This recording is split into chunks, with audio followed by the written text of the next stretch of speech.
This is criminal enemy number one. It makes my blood boil.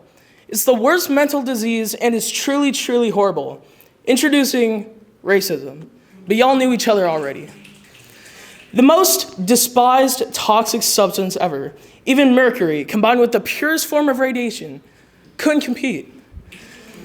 But why? Why does it have to be like this? The good old shake it off and the it'll be all right don't seem to aid me anymore. Even after people like Martin Luther King, Rosa Parks, and Malcolm X too, this disease still conquers the world. I mean, it's to the point where I'm bruising myself from balling my fist up. 2 years ago, the simplest task of shopping at your local Walmart couldn't be achieved because this mean old white man said so. Or how about some lady at Joann mocking you out of her store for browsing tie-dye kits? The lingering disease, according to some people, has a cure. But this cancer always seems to follow us. But racism isn't the only issue.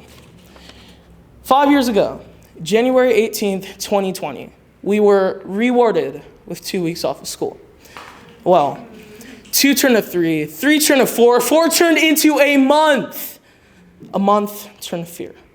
Fear for the future. So what changed? Nothing. Absolutely nothing. So I'm going to tell you what hasn't changed. What hasn't changed is that people are glued to their screens. What hasn't changed is that people isolate themselves from society. What hasn't changed is that innocent people like George Floyd end up in a box. And for what? Nothing. Absolutely nothing. I could go on and on listing every single issue on earth and never end. Because life doesn't come with instructions to problem solving. The human brain is a funny thing. The brain's main goal is to protect the vessel it calls your body.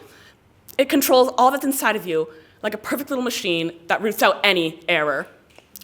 But as much as your brain tries, machines still have cogs that glitch and break. When dumped in ice, your brain will immediately cause your body to shut down. Scientifically, it makes sense. Your brain is trying to conserve energy, but then your body is left with nothing guiding it as it slowly sinks into the icy cold depths. It makes your limbs and muscles tense up at the sudden shift of the cold water that sinks into your gears as causing them to glitch and break. Nothing guiding it as it slowly sinks deep, deep, deep into the cold abyss below.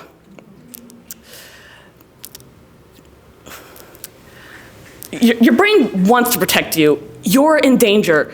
Your brain is your savior. Everything in your brain does is for your protection, yet your brain still breaks. When it starts, the sound of the cogs creaking and halting is so faint, it might as well not be there, but it grows and grows and grows until it consumes you, and your body's nothing more but the vessel for your frightened and distrustful brain.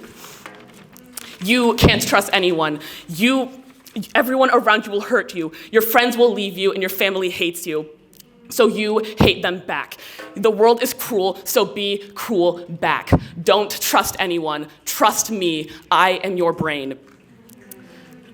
With all the cogs cracking, their metallic neurons crumbling to dust, your brain is full of hate and anger. Why am I like this? What's wrong with me? Why have my cogs crumbled?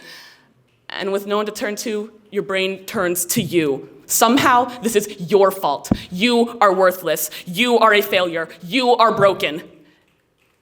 Isn't it interesting having something that was made to keep you safe turn against you? Everyone tells you not to listen to these thoughts, but you don't know what it feels like to have something that's protected you and been on your side your entire life break and turn against you. I'm told to trust my instincts, but my instincts right when they tell me to grab a knife and cut deep crimson lines across my wrists? Is my brain right when I look at the pills and it tells me to drown them all down my throat? Is my brain right when I lean over the edge of my window with every cog in my brain telling me to jump? Trust your instincts, but my instincts want me dead. I know that my brain wanted to keep me safe. I know that my brain was built to keep my body from harm. But now, my brain has turned on me. My brain is not my helper. My brain is my enemy. And when everyone, even my brain, is my enemy, who can I trust?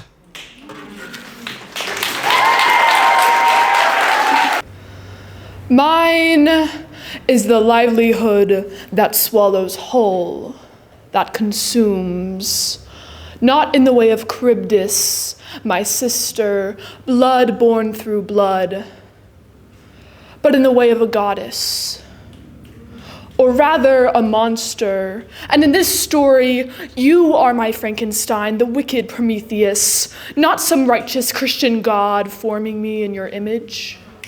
You created me, all right, forced my rounded curves into sharp corners, forged me into a weapon.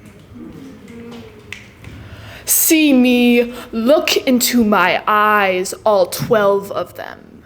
They stare back, never blinking, never sleeping. There is no rest for me. I am a caved-in creature. This is not something I can walk away from.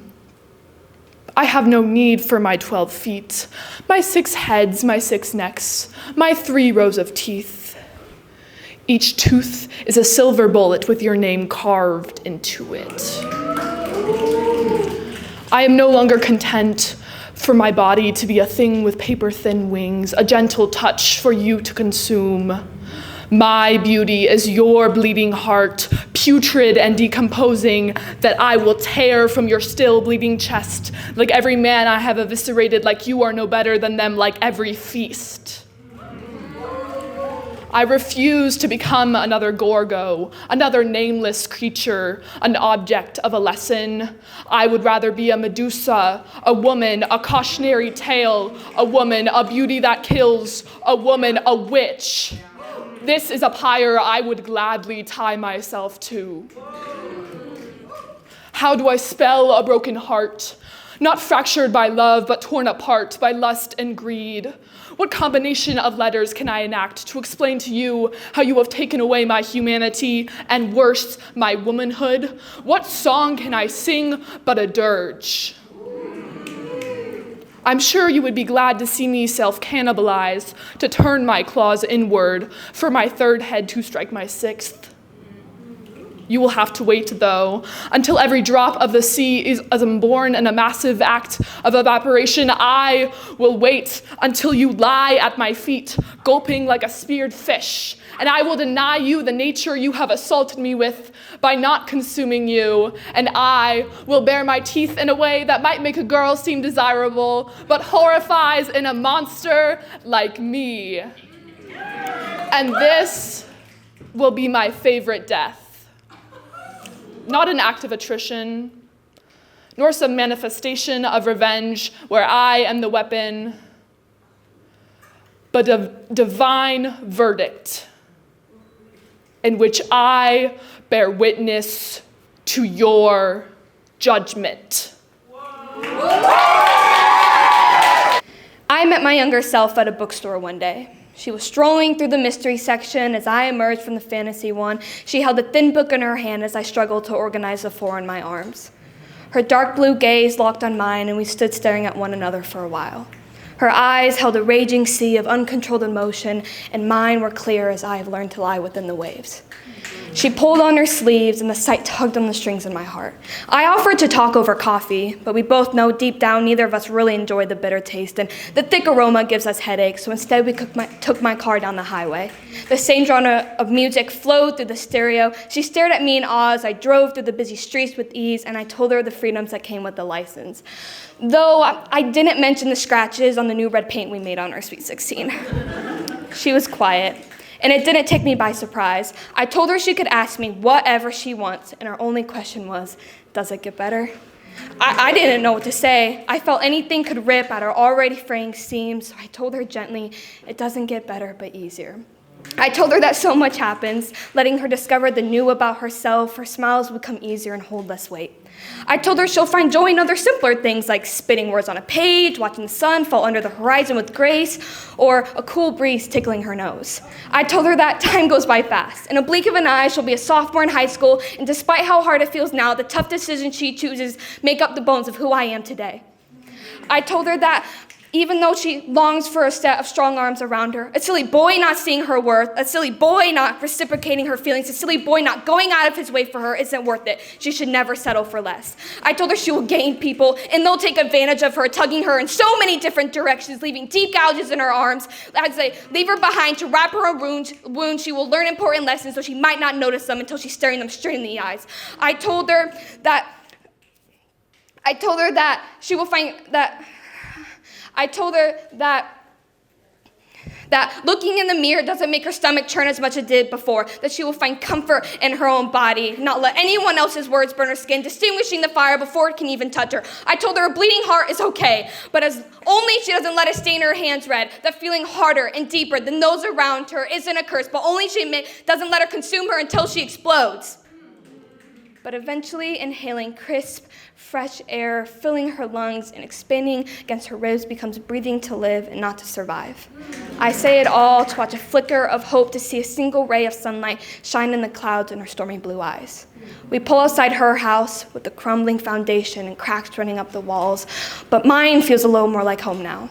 For the foundation is smoothed over with beautiful flowers bursting in the cracks. I whisper one last thing to her, that everything going on around her is only bruises. They will look ugly and purple. She might bang the same spot over and over, and as much as they sting and as stubborn as they may be, time will heal them.